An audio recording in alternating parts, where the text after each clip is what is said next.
Assalamualaikum warahmatullahi wabarakatuh. Jumpa lagi Semamsa History Channel. Kita ada di organisasi pertahanan pada masa Perang Dingin, masuk ke part 2 Pertahanan USSR bersama Sabrina Zahra. Untuk part 2 ini kita akan membahas tentang khusus USSR ya, fakta pertahanannya milik USSR. Ya, silakan. Ada Fakta Warsawa atau Warsaw Pact. Di organisasi ini dibentuk dirancang Nikita Khrushchev pada tahun 1955, ditandatangani pada 14 Mei 1955 di Warsawa, Polandia. Jadi ini bukan ibu kota, bukan singkatan ya, tidak seperti kayak yang kemarin kita bahas ada NATO dan sebagainya, itu kan memang fakta pertahanan dari singkatan. Ini memang ibu kota Polandia ya. Kayaknya cuma satu-satunya ini ya. Iya benar, satu-satunya dari Bulgaria. Kalau yang blok barat kan ada beberapa itu, hampir merajai beberapa wilayah. Kalau ini hanya cukup satu. Anggotanya, ini anggota awal. Ada Uni Soviet itu sendiri, terus Albania, Bulgaria, Cekoslovakia, Jerman Timur, Hungaria, Polandia, dan Rumania. Ya. Kayaknya bukan hanya anggota awal, anggotanya emang segini kali ya? Emang segini. Ya. Lanjut, ada tujuan dan tugas dari Fakta Warsawa. Nah, Fakta Warsawa ini itu kebalikannya dari tujuannya Blok Barat itu sendiri. Nah, Fakta Warsawa ini tujuannya itu untuk membendung kemungkinan ancaman dari organisasi lawan. Sebenarnya nggak cuma NATO doang, tapi yang beberapa organisasi pertahanan dari Blok Barat itu. Terus Fakta Warsawa juga punya tugas utama, ada 2 dan 2 cabang utama. Political Consultative Committee bertanggung jawab untuk kegiatan non-militer, sedangkan Unified Command of Pact Armed Force mengkoordinasikan kekuatan militer dari negara anggota. Berarti bisa dia bergerak non-militer, dia juga bisa militer ya. Dan ini menandingi kemungkinan ekspansi atau dari kekuatan militer barat. Kalau NATO komunis Blok ya. Timur, saling menghadapi ya. Dan kayaknya kalau misalnya emang ada non militer dari militer, kayaknya NATO juga non militer juga kan. Ada ekonomi politiknya juga kan. Iya. Identik sebetulnya Mbak, bukan perbedaan tapi identik. Cuman satunya namanya NATO dan macam-macamnya itu ya. Yang ini Fakta Warsawa.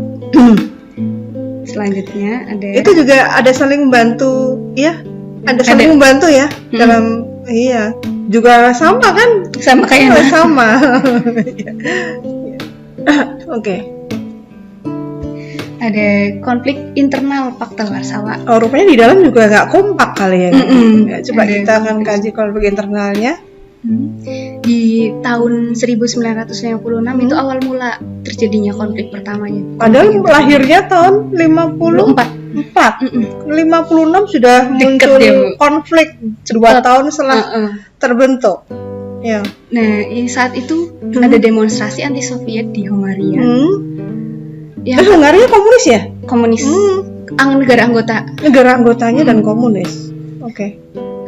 Sempat mengumumkan pengunduran diri dari Fakta Warsawa, pemerintah Hungaria itu sendiri. Terus hal itulah yang membuat pemimpin Uni Soviet Nikita Khrushchev itu sendiri bertemu dengan sekutu Eropa Timur untuk memutuskan untuk mengintervensi.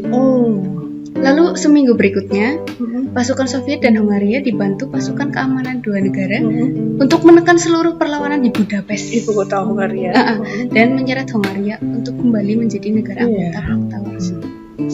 Anak nakal ini. Tapi kan konflik mesti ada sebabnya. Pasti. Ya bisa jadi karena emang komunis itu kan memang dipaksakan. Ya. Domino efek masuk ke kawasan kemudian dikomkan kan dipaksakan.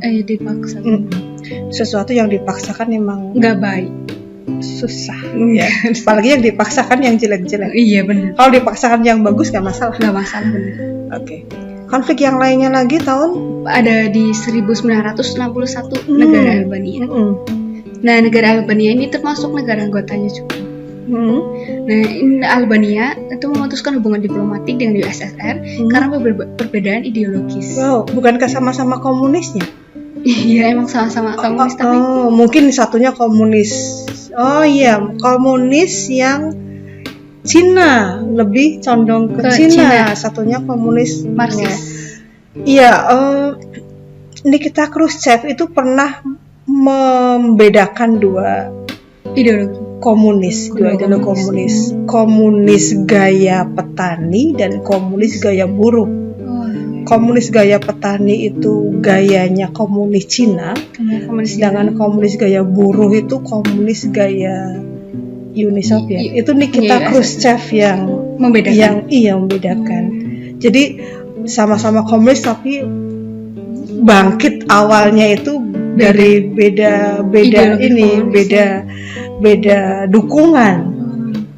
Ya. Yang buruh lebih ke Uni Soviet, yang petani lebih ke Cina. Makanya kan mohon maaf ada lambang palu dan arit. Itu kan dari seperti itu. Ya, dari seperti itu.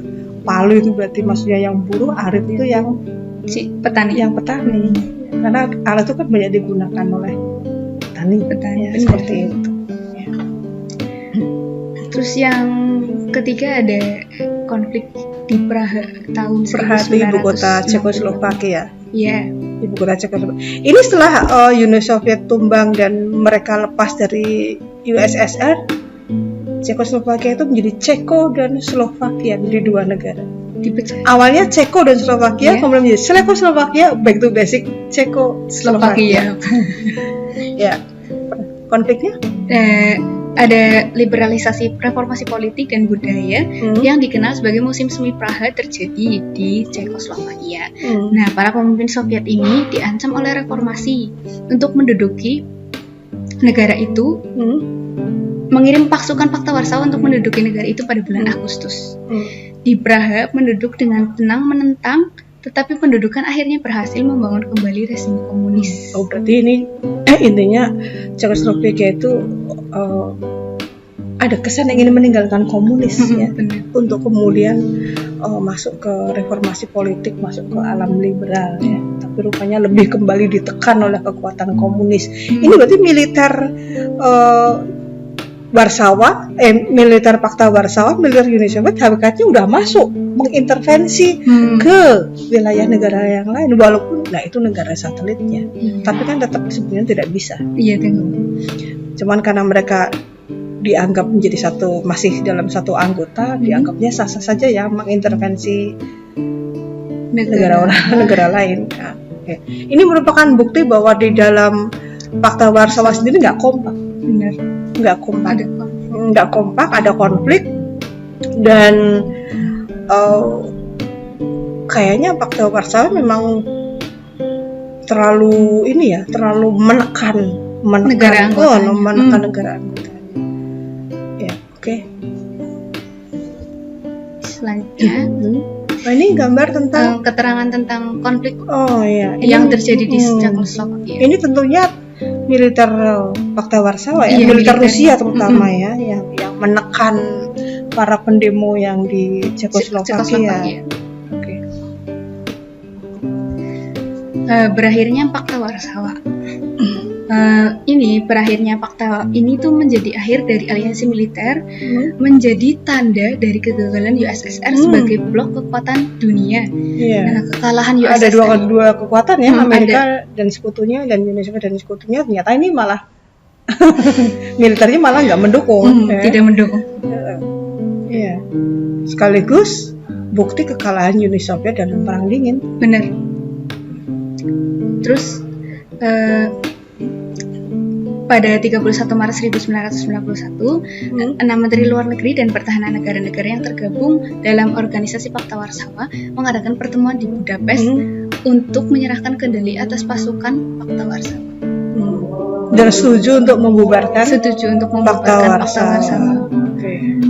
Terus kemudian akhirnya Pakta ini berakhir pada 31 Maret 1991 yang tadi menyerahkan kendali, lalu resminya pada pertemuan di Praha pada 1 Juli 1991. Jadi bisa jadi ini ada faktor internalnya, ada faktor eksternalnya ya.